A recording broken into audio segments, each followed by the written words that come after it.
ഇന്ന് രാത്രി OTT release ചെയ്യുന്ന സിനിമകളെ കുറിച്ചാണ് നമ്മൾ ഇന്നത്തെ വീഡിയോയിൽ നോക്കുന്നത്. ഇതുപോലത്തെ ഒരിക്കേണ്ട ഈ ചാനൽ മറക്കാതെ സബ്സ്ക്രൈബ് ചെയ്യൂ.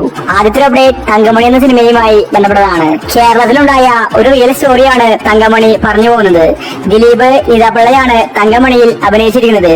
തിയേറ്ററുകളിൽ തങ്കമണി പരാജയപ്പെട്ടു. ഇപ്പോഴിതാ ഈ സിനിമയുടെ OTT ആമസോൺ പ്രൈം വാങ്ങിച്ചിരിക്കുകയാണ്. തങ്കമണി ഈ മാസം തന്നെ OTT റിലീസ് ചെയ്യുമെന്ന റിപ്പോർട്ടാണ് വന്നിരിക്കുന്നത്.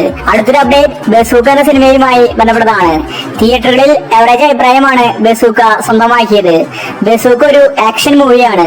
മമ്മൂട്ടിയാണ് സിനിമയിൽ പ്രധാന കഥാപാത്രമായി അഭിനയിച്ചിരിക്കുന്നത്. ഇപ്പോഴിതാ C5 ബസൂക്കയുടെ OTT വാങ്ങിച്ചിരിക്കുകയാണ്. വലിയ ഹൈപ്പിലാണ് ബസൂക്ക വന്നിട്ടുണ്ടായിരുന്നത്.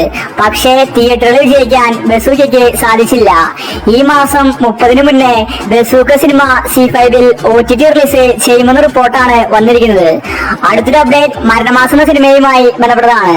ബേസിൽ നായകനായി ടോവിനോ തോമസ് നിർമ്മിച്ച സിനിമയാണ് മരണമാസ്. ഈ സിനിമ ഇന്ന് OTT റിലീസ് ചെയ്തിരിക്കുകയാണ്. ഇപ്പോഴാണ് സിനിമ സോണി ലൈവിൽ റിലീസായിരിക്കുന്നത്. സിനിമയുടെ ഒഫീഷ്യൽ റിലീസ് തീയതി നാളെയാണ്. സോണി ലൈവ് ആയതുകൊണ്ട് ഇപ്പോൾ തന്നെ സിനിമ സ്ട്രീമിംഗ് ആരംഭിച്ചിട്ടുണ്ട്. മരണമാസ് സിനിമ ഇപ്പോൾ എല്ലായിടത്തും അവൈലബിൾ ആണ്. ഇതൊരു കോമഡി മൂവിയാണ്. തിയേറ്ററിൽ നിന്ന് എവറേജ് അഭിപ്രായമാണ് മരണമാസ് സ്വന്തമാക്കിയത്. അപ്പോൾ സിനിമ കാണാത്തവർക്ക് ഇപ്പോൾ കയറിയാൽ കാണാവുന്നതാണ്. അവസാനത്തെ അപ്ഡേറ്റ് ഹണ്ട് എന്ന സിനിമയുമായി ബന്ധപ്പെട്ടതാണ്. ഹണ്ട് സിനിമയുടെയും ഒഫീഷ്യൽ തീയതി പ്രഖ്യാപിച്ചിരിക്കുകയാണ്. മനോരമ മാക്സ് ആണ് ഹണ്ട് സിനിമ വാങ്ങിച്ചിരിക്കുന്നത്. ഹണ്ട് ഒരു മിസ്റ്ററി ഹൊറർ സിനിമയാണ്. ഭാവനയാണ് ഹണ്ട് സിനിമയിലെ നായിക.